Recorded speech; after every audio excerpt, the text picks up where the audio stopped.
Type 2 Plagas. As stated in my earlier documentation about the subject, the original Las Plagas parasite was discovered in an isolated area in Europe. Upon maturation in a host, the parasite quickly replaces the host's will and self-awareness, rendering them highly susceptible to control by another.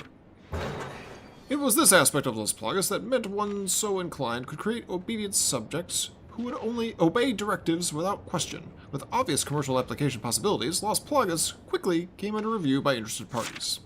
The problem with commercializing Las Plagas was the time discrepancy between initial infection and when the hosts were rendered susceptible to control.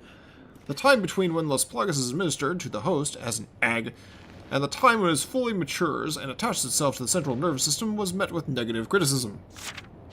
The maturation cycle of Las Plagas is relatively brief, but potential customers wished for more expedient results. 3 seconds.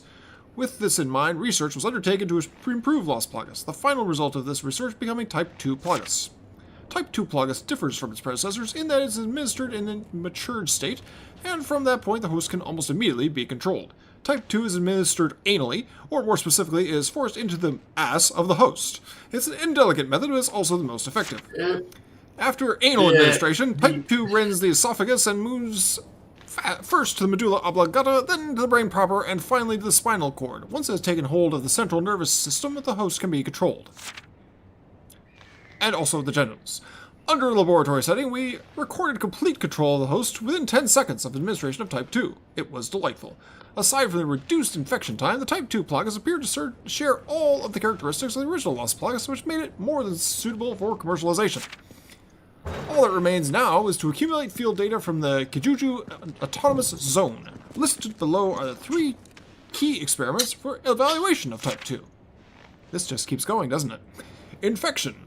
Administer Type 2 samples to 10 previously infected individuals and observe the rate at which they spread the infection. These 10 test subjects must be given enough Type 2 samples to create measurable results. 2. Control. Observe to what extent the barbaric behavior induced by the Plagas can be controlled. This will be ascertained by witnessing the results of the directive to engage the BSAA operatives within the area. 3. Fighting. Accumulate data on Type 2 in combat. Type 2 hosts will battle BSAA operatives deployed in the area. This experiment will be the last stage for evaluating the effectiveness of Type 2 Plagas. It's gonna be great.